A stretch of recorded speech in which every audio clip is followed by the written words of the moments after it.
नमस्कार दोस्तों, स्वागत है आप सभी का exam Guru tips and tricks में। दोस्तों मैं पेश हो गया हूं पार्ट 33 के साथ। आई होप आपने 32 पार्ट जो हुए हैं पूरे के पूरे उसको आपने बहुत इंपॉर्टेंट तरीके से लिया होगा और बहुत अच्छी आपकी प्रैक्टिस चल रही होगी। दोस्तों आज के वीडियो में हम लोग कंप्लीट करने वाले हैं 701 से 725 क्वेश्चन तक। मतलब हम पूरे के पूरे 25 क्वेश्चंस देखेंगे। घबराइए मत, आपके लिए मैराथन क्लास जरूर आएगी। बस पेशेंस रखिए और इसी क्वेश्चंस को प्रैक्टिस करते रहिए। ठीक है, तो देखो इसके बाहर कुछ नहीं आएगा क्योंकि ये पूरा का पूरा प्रीवियस ईयर है और आपको पता है रेलवे का जो ट्रेंड है प्रीवियस ईयर के ही क्वेश्चन, चाहे रेलवे हो चाहे एसएससी हो कोई भी हो, प्रीवियस ईयर ही आता है क्योंकि सारे क्वेश्चंस बन चुके हैं। तो दोस्तों घबराइए मत, इसी प्रैक्टिस सेट को चलाते जाइए। मैं निश्चित रूप से दावा करता हूं कि निश्चित रूप से आपके क्वेश्चंस ऐसे की ऐसे ही आने वाले हैं। ठीक है, तो आइए स्टार्ट करते हैं, लगाते 25 को पार with question number 701। Let's begin. Question number 1 701 क्या बोल रहा है? यदि साइन ए है 4/5 तथा साइन बी है 5/13 तो साइन ए माइनस बी। इसमें दो कॉन्सेप्ट लगेगा। एक कॉन्सेप्ट लगेगा पाइथागोरस थ्योरम से, मुझे ट्रिपलेट याद होना चाहिए। दूसरा साइन ए माइनस बी का फॉर्मूला पता होना चाहिए। और ये क्या है? दोनों अलग अलग ट्राइंगल्स हैं, तो दोनों अलग अलग त्रिकोण हैं। बना लेते हैं हम लोग। सपोज ये है ए, तो इस हिसाब से साइन ए अगर 4/5 है तो यहाँ क्या होना चाहिए? 4, यहाँ 5 और यहाँ 3। ठीक है, अगर ये ट्राइंगल बी ले लूं, यहां पे ले लूं बी, तो इस हिसाब से यहां क्या आना चाहिए? यहां आना चाहिए 5, यहां 12, यहां 13। ट्रिपलेट आपको याद होना चाहिए। ठीक है, तो ध्यान से देखिए। अब पूछ रहा है साइन ए माइनस बी। साइन ए माइनस बी का फॉर्मूला क्या होता है? Sign A cos B minus cos A sine B. तो बस यहाँ पे पुट करना है और अपना आंसर पाना है। तो आइए पुट करते हैं। तो साइन ए की वैल्यू क्या हो जाएगी? साइन ए की वैल्यू 4/5 perpendicular upon hypotenuse multiply by cos B की वैल्यू, कॉस बी 12/13। ठीक है, और यहाँ पर क्या है? माइनस है बीच में। अच्छा, कॉस ए की वैल्यू क्या हो जाएगी? 3/4। ठीक है, 3/4 नहीं, 3/5, 3/5। और साइन बी की वैल्यू क्या हो जाएगी? साइन बी की वैल्यू हो जाएगी कितनी? 5/13। ठीक है, बस मल्टीप्लाई करना। देखो यहाँ पे क्या है? 65, यहाँ पे भी 65, मतलब नीचे तो 65 है, सब में 65 है क्या जी? सब में 65 है। अच्छा, अब एक काम करता हूँ, नीचे अगर 65 है तो यहाँ क्या हो रहा है? 48 माइनस यहाँ क्या हो रहा है? 15, मतलब 3 वाला ऑप्शन 33 है। 63 हो नहीं सकता है। 33 will be the right answer. So option क्या हो जाएगा? Option number A will be the correct answer. Next दिया है क्या? w is equal to -2, x है 3, y है 0, z है -1/2। तो z plus w by x की मान निकालनी है। तो कहीं पे भी y की वैल्यू नहीं दी है। तो आइए, सो बस वैल्यू सिंपल पुट करना है, अपना आंसर पाना है। तो ये क्या दिया हुआ है? तो लिख दूं -0.5 प्लस यहाँ क्या दिया हुआ है? -2। सो -2 डिवाइड बाई x क्या दिया हुआ है? 3। ओके 3। सो यहाँ क्या हो जाएगा? -2.5 divided by 3 which will be equal to how much? -5/6 है ना। ऑप्शन है, option number A will be the correct answer. Next question देख लेते हैं। एक डाटा सेट विचरण प्रसरण कितना है? 324 है। तो मानक विचलन निकालो। स्टैंडर्ड डिवीजन पूछ रहा है, तो आपको पता है स्टैंडर्ड डिवीजन मतलब इसका अंडर रूट कर दो, which is equal to how much? 18। ठीक है, पॉजिटिव नेगेटिव में नहीं करना है, सिर्फ 18 का 18 लिखना है, याद रखना। तो क्या हो जाएगा? Option number B will be the correct answer. Next question में बढ़ते हैं। ये तो सिंपल फॉर्मूला वाला है, फॉर्मूला याद हो तो अब लगा सकते हैं, नहीं तो नहीं लगा सकते हैं। क्या बोल रहा है? x1 x2 x3 dot dot dot dot xn प्रेक्षणों का विचरण। विचरण मतलब क्या होता है? विचरण क्रमशः क्या आवृत्तियों F1 F2 F3 frequency dot dot dot dot Fn और x का बार मतलब ये मीन है, ठीक है, के साथ निम्न अनुसार दिए गए हैं। तो भैया फॉर्मूला अगर आपको पता है बहुत अच्छी बात है, ठीक है। तो क्या होगा, विचरण मतलब क्या होता है, वेरिएंस, ठीक है। और ये क्या दिया हुआ है, मीन दिया हुआ है।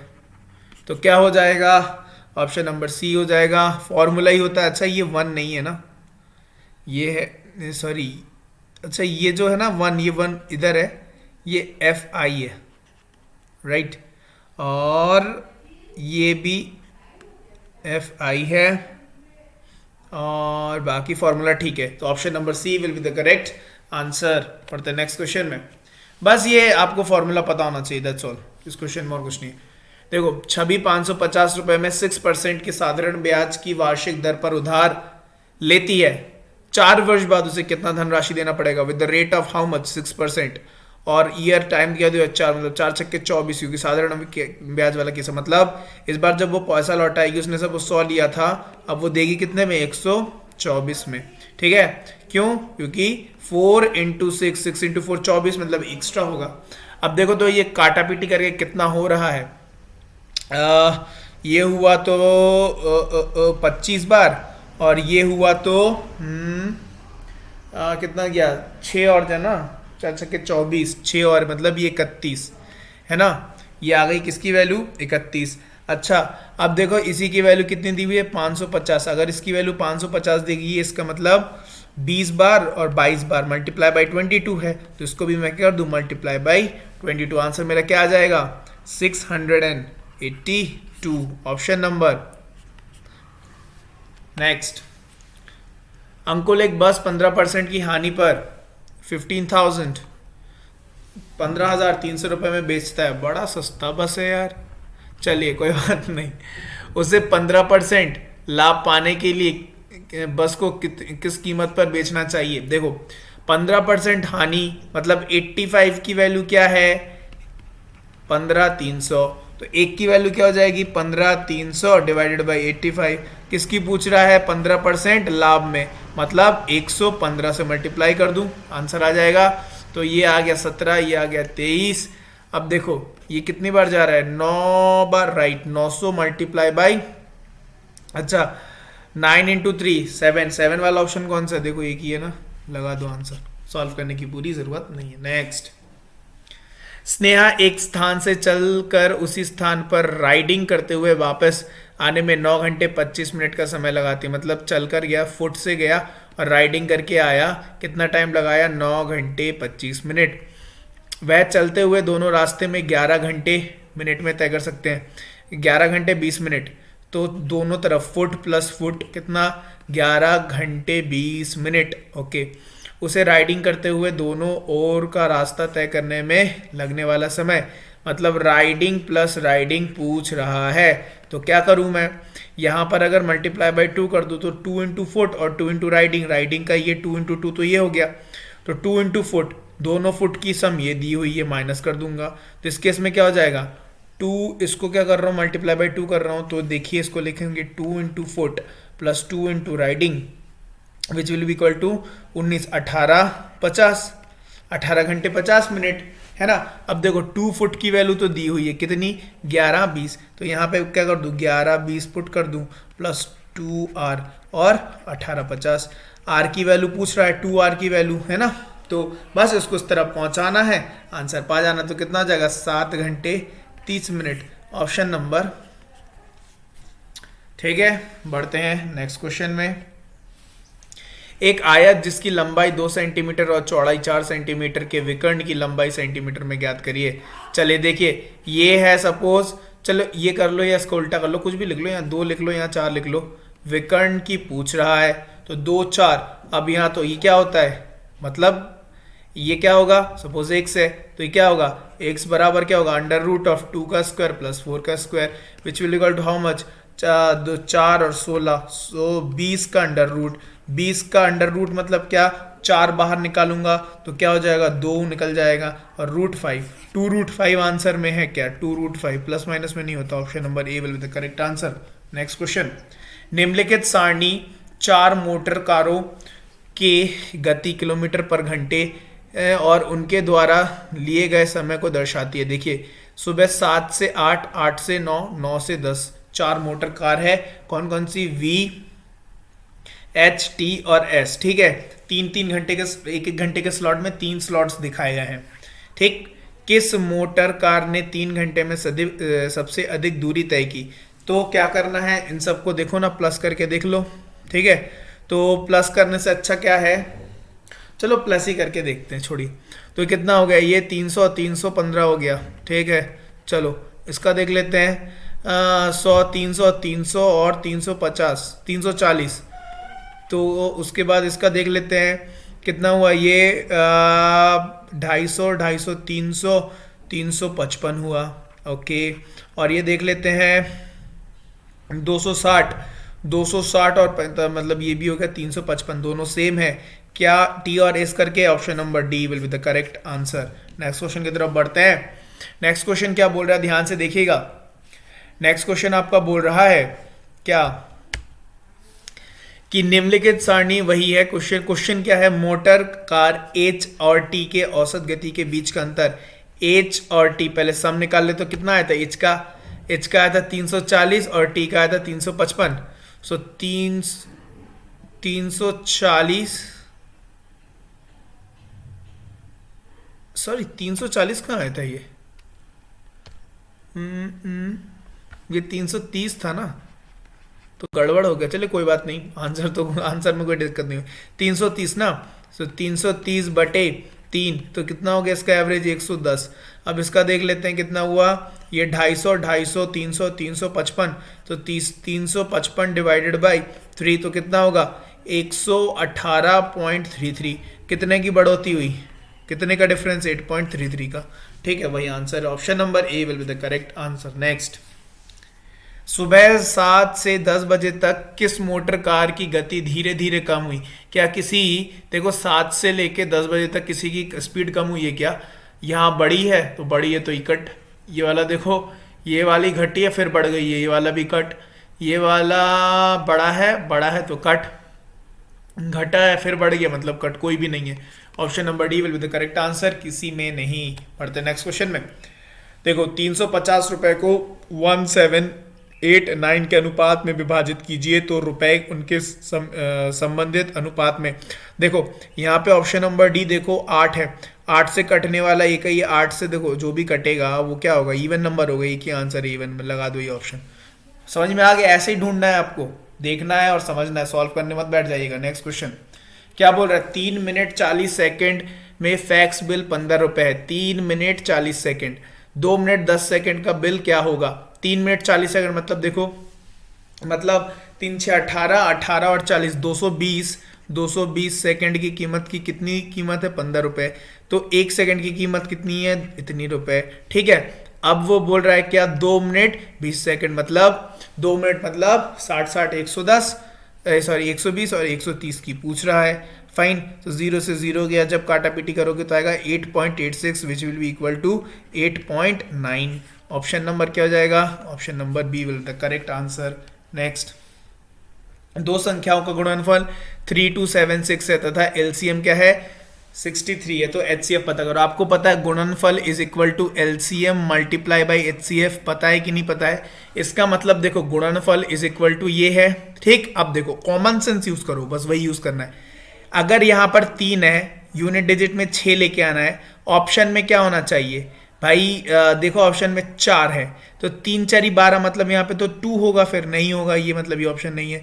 3 1 3 ये भी नहीं है, 3 3 9 ये भी नहीं होगा, लेकिन 3 2 6 एक ही ऑप्शन है 2 वाला, 52 आंसर लगाओ, आगे बढ़ो। अदरवाइज भैया देख लो क्या होता है, गुणनफल is equal to LCM multiply by HCF. ठीक है, तो यहाँ क्या दिया हुआ है 3276 डिवाइडेड बाई 63 कर देना, एचसीएफ आपका निकल के आ जाएगा। काटा पीटी करोगे 52, लेकिन कॉमन सेंस यूज करोगे तो देखते ही साथ आंसर लगा दोगे। नेक्स्ट क्वेश्चन, एक वस्तु को 2% तथा 10% के लाभ में बेचने पर विक्रय मूल्य 3 रुपए का अंतर है। तो देखो कितने की वैल्यू का डिफरेंस है, ये 8% की जो वैल्यू है किसके के 3 के बराबर है, तो दोनों का विक्रय मूल्य ज्ञात करो। और 8% 3 के बराबर है तो 100% किसके बराबर होगा, 8/3 सॉरी 3/8 और मल्टीप्लाई बाई 100, ये हो गया उसकी सीपी। अब वो क्या बोल रहा है, 1 सेकेंड, अब वो क्या बोल रहा है, अब वो बोल रहा है क्या कि वस्तु को 2% तथा 10% के लाभ पर, मतलब 2% लाभ मतलब 102 में बेचेगा, 10% लाभ मतलब 110 में बेचेगा। इसका मतलब 300/8 को 102 में बेच रहा है और इस टू में पूछ रहा है 300/8 को कितने में बेच रहा है, 110 में। 300/8 तो कट गया, 102:110, 102:110 तो कितने में कटेगा, 51:55। Option number A will be the correct answer. बढ़ते नेक्स्ट क्वेश्चन में।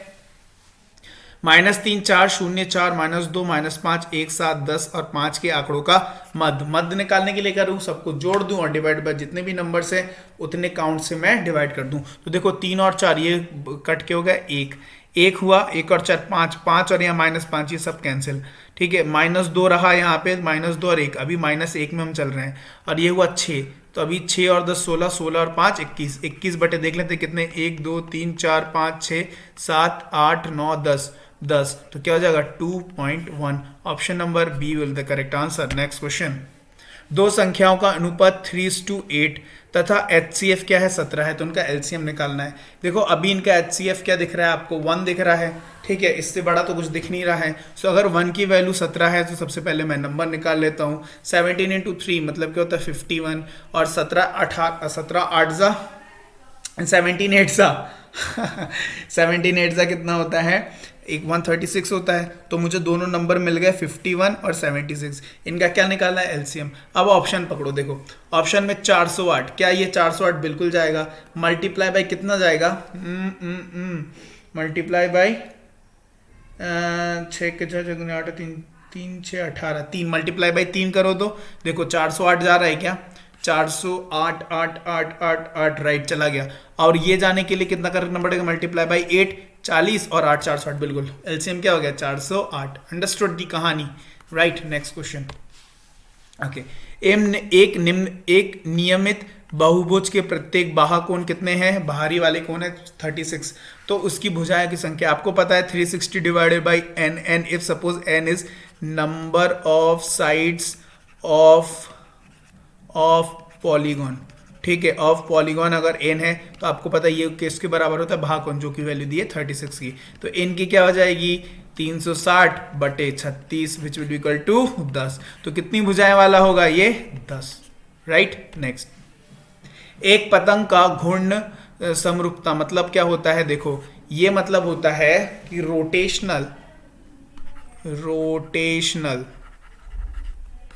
सिमेट्री, रोटेशनल क्या सिमेट्री। इसका मतलब क्या बोल रहा है, सपोज एक पतंग का शेप क्या होता है, कुछ ऐसा होता है, ये यूं आया और यूं आया, राइट, और यहां पर हम लोग वो बांध देते हैं, है ना, और यहां पर हम लोग एक वो बांध के ऐसे करके उड़ाते हैं। तो देखो ये पतंग का शेप हुआ, ठीक। अब बोल रहा घूर्णन समरूप मतलब अगर रोटेशनल सिमेट्री मतलब अगर मैं उसको एक बार घुमाऊं, कैसे भी करके घुमाऊं, तो उसको वही शेप दिखना चाहिए। मतलब सपोज अगर मैं ले लूं क्या, अगर मैं ले लूं ये तीनों साइड सेम है ट्राइंगल के, ठीक है, मैं इसको किसी भी तरीके से घुमाऊं तो क्या होगा, वो सेम दिखेगा, है ना। सपोज फैन देखो, फैन को मैं किसी भी तरफ से घुमाऊं सेम दिखेगा। एक वो ऐड नहीं आता था बिंगो वाला, बिंगो का एक ऐड नहीं आता था, किसी भी तरफ से देखो तो वो बॉस देखते थे और बोलते थे अरे ये तो सेम है, अरे ये तो सेम है। वही वाला ऐड की बात याद करो, ट्राइंगल है किसी भी तरफ से देखो, ठीक है, तो क्या है वो सेम दिख रहा है ना। तो उसी सिमिलर फैशन में इसी को अगर आप एक सोचो, इसको एक तरफ से घुमाओ, ये ऐसा घूम के क्या हो जाएगा, ऐसे शेप में आ जाएगा, ठीक है। क्या ये सिमेट्रिकल हुआ, नहीं हुआ सिमेट्रिकल।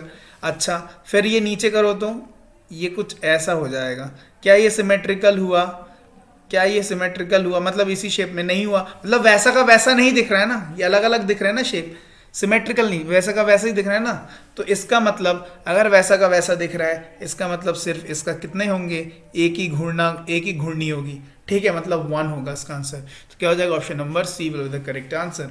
नेक्स्ट क्वेश्चन देखें। यदि tan A 15/8 है, tan B 7/24 है, तो cosec ए माइनस बी, सेम टाइप का क्वेश्चन है। ठीक है, देखो ना, 10 ए क्या दिया है 15/8। अगर 10 ए दिया है 15/8 तो आप लिख सकते हो, अगर इसको ले लूं ए तो इसको लिख सकते हो, ट्रिपलेट याद होना चाहिए बस 17, ट्रिपलेट याद होना चाहिए। जैसे देखोगे दिमाग में तुरंत 5, 15, 17। अच्छा, इस वाले में देखो क्या होना चाहिए 7, 24, 25। ट्रिपलेट देखते ही साथ याद होना चाहिए। अब आपको समझ में आ रहा होगा ट्रिपलेट कितना इंपॉर्टेंट है, राइट। अब देखो ये ए की हो गई और ये बी का देख लेते हैं। ठीक है, ये बी 10 बी क्या दिया हुआ है 7, 24, तो ये क्या हो जाएगा 7, यहाँ आ जाएगा क्या 24 और यहाँ क्या हो जाएगा 25। ठीक है, तो सारा समझ में आ गया, बेस, परपेंडिकुलर और कर्ण। ठीक है, समझ में आ गया ना, हाइपोटेन्यूज वगैरह सब समझ में आ गया। अब बस देखो कॉसेक ए की वैल्यू क्या होगी, कॉसेक ए को लिख सकता हूँ, ए माइनस बी को लिख सकता हूँ 1/sin ए माइनस बी। क्यों, बिल्कुल लिख सकता हूँ, क्योंकि कॉसेक जो है वो साइन का उल्टा होता है। अब मैं साइन ए माइनस बी को क्या कर देता हूँ, स्ट्रेच कर देता हूँ, तो sign A cos B minus cos A sine B. बस इसी को यूज करना है, इसी कॉन्सेप्ट को, और वैल्यूज पुट करना है। अब देखो हम पूरा सॉल्व नहीं करेंगे, देखना किस तरीके से दिमाग लगा के सॉल्व करना है, कॉमन सेंस, कुछ नहीं है, सिंपल क्वेश्चन है। देखो अब देखो साइन ए की वैल्यू क्या होगी यहां पे, तो क्या हो जाएगा 15/17। अब देखो 15/17। अच्छा, कॉस बी की वैल्यू देखो तो कितनी हो जाएगी 24/25, लिख दिया। अच्छा, माइनस, अब यहां देखो कॉस ए की वैल्यू क्या हो जाएगी 8/17, कोई दिक्कत, ठीक। अच्छा, और साइन बी की वैल्यू क्या हो जाएगी 7/25, कोई दिक्कत नहीं होनी चाहिए। अब देखो, अब कॉमन सेंस यूज करना। देखो यहां पर और यहां पर क्या है, सेम है, ठीक। तो जो भी आएगा ये क्या आ जाएगा ऊपर, देखो ऊपर क्या सब में सेम है क्या 425, 425, 425, लेकिन देखो नीचे जो है डिनोमिनेटर जो है वो सब में डिफरेंट है। इसका मतलब अगर मैं डिनोमिनेटर का क्या करूं, यूनिट डिजिट निकाल लूं तो कुछ मेरा काम हो सकता है। अब देखो 4×5=20, तो इसका मतलब इस वाले में आखिरी में आएगा 0, ठीक है, और इस वाले में देखो 56, इसका मतलब यहाँ पे आएगा 6 करके। अगर 0 से 6 गया मतलब 10 से अगर 6 गया तो आखिरी में क्या बचेगा, यूनिट डिजिट में 4। ऐसा कौन सा ऑप्शन है जिसके डिनोमिनेटर में 4 वाला ऑप्शन है, देखो तो सिर्फ यही एक ऑप्शन है, बाकी किसी में नहीं है। पूरा सॉल्व नहीं करना है, आंसर लगाना और आगे बढ़ना है। समझ गए, नेक्स्ट क्वेश्चन। ऐसे देखो सॉल्व करोगे तो मैं बता देता हूं, यही आ जाएगा, लिख देता हूं 425/300। नेक्स्ट, राज क्रमशः 2 किलोमीटर प्रति घंटा, 4 किलोमीटर प्रति घंटा, 8 किलोमीटर प्रति घंटे की गति से बराबर दूरी, ये बहुत इंपॉर्टेंट है, बराबर दूरी तय करता है तथा 52.5 मिनट का समय लेता है। कुल दूरी किलोमीटर में ज्ञात करिए। देखिए जब भी बोले बराबर वाला केस, जितने भी हैं, कितनी दूरी चला बराबर में, 3 दूरी चला with the speed of 2 kilometre per hour, 4 kilometre per hour, और तो वही लिखना है, जितने नंबर हो 3 है। अब क्या करना है, इनका एलसीएम और डिवाइडेड बाई इनकी इफिशियंसी का सम, याद रखना, बस वही यूज कर रहा हूं। ये क्या आ जाएगा मेरा, ये किसकी वैल्यू है, एवरेज वेलोसिटी या एवरेज स्पीड की ये फॉर्मूला है, ठीक है। अंडरस्टूड दी कहानी। तो देखो तो ये क्या हो जाएगी 3 इंटू एलसीएम, देखो 2, 4 और 8 की एलसीएम क्या हो जाएगा 8। अब अगर मैं 8 एलसीएम लूँ तो इसकी एफिशिएंसी कितनी हो जाएगी 4 बार 4, दूसरे वाले केस में 2 बार और तीसरे वाले में 1 बार। ये मेरी क्या आ गई एवरेज स्पीड। अगर मेरी एवरेज स्पीड आ गई, कुल दूरी पूछ रहा है, तो आपको पता है distance is equal to speed into time. Speed ये दे दिया, निकाल लूंगा मैं, यहां से निकल जाएगा सॉल्व करते ही, है ना। तो और टाइम की वैल्यू दी हुई है ये 52.5, तो लिख दूं 52.5, लेकिन ये मिनट में आवर में कन्वर्ट करने के लिए, बस आपका सॉल्व हो गया। तो कितना हुआ ये 24/6-7 मल्टीप्लाई बाई 52.5 डिवाइडेड बाई 60। तो देखो ना ये गया कितना 5 और ये जाएगा 2, 12 से घटा, और यहाँ देखो ना ये जाएगा क्या 7 7 49, और यहाँ 3 35 मतलब 3 5 35 मतलब 0.5। तो ये कितना हुआ 3 17 14 15 15/5 which will be equal to how much, कितना 3। आंसर आ गया, कोई दिक्कत नहीं, कोई लोचा नहीं।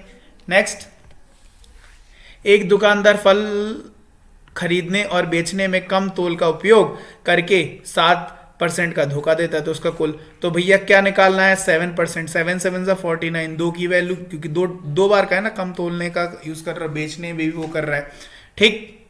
49 वाला कौन सा ऑप्शन है ये, क्यों, क्योंकि फॉर्मूला क्या होता है, a plus B plus A B divided by 100, तो क्या करना है, 7 प्लस 7 प्लस 49, 7 7 49 डिवाइडेड बाई 100, तो 14.49 आ गया, बस वही यूज किया, राइट। नेक्स्ट, एक टैंक में 2 छिद्र हैं, पहला छिद्र अकेला टैंक को 9 मिनट में खाली कर सकता है, दूसरा छिद्र अकेला टैंक को 8 मिनट में खाली कर सकता है। यदि रिसाव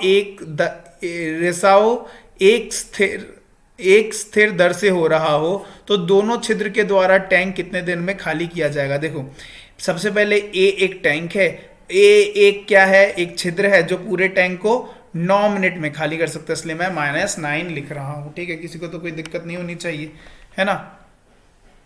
अरे ये कहाँ चला गया, 1 मिनट। अब देखो तो समझ में आया।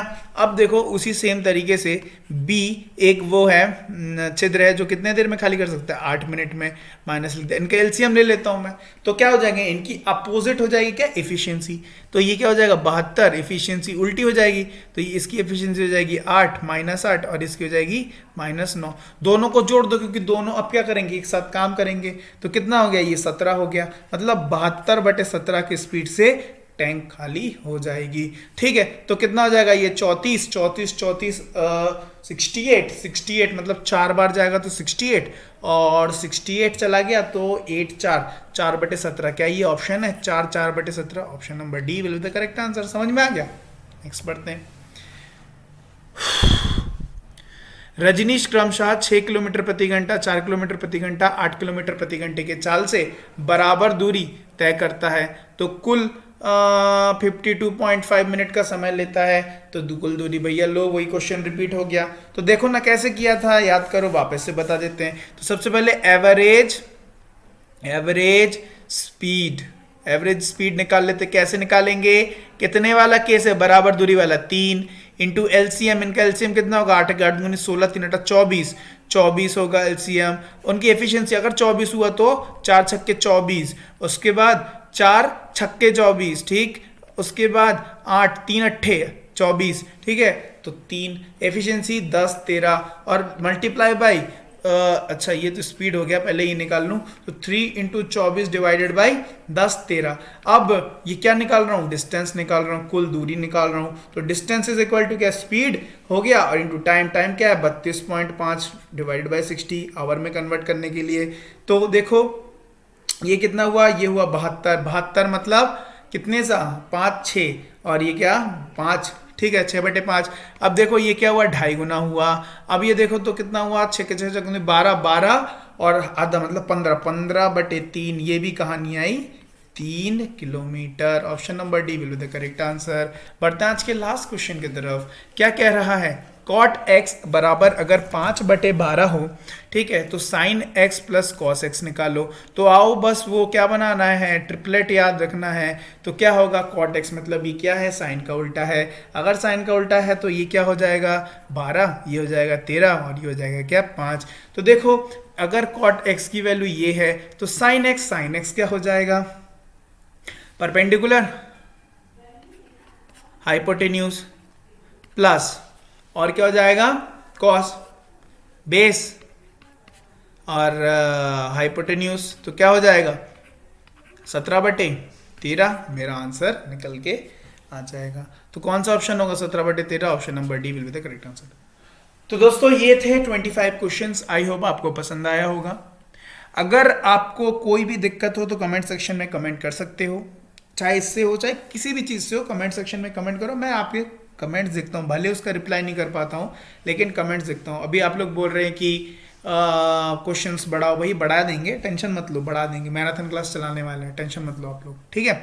तो आई होप ये सब समझ में आ गया होगा। इसका पीडीएफ अगर चाहते हैं तो डिस्क्रिप्शन में आपको मिल जाएगा टेलीग्राम ग्रुप का लिंक, वहाँ पे जाना, क्लिक करना, ग्रुप में जाना, उसको वो कर ज्वाइन कर लेना, इसका आपको जो है पीडीएफ मिल जाएगा, टेंशन मत लेना, ठीक है, टेंशन नहीं लेने का, सिर्फ टेंशन देने का, किसको देने का, कॉम्पिटिटर को देने का टेंशन, ठीक है।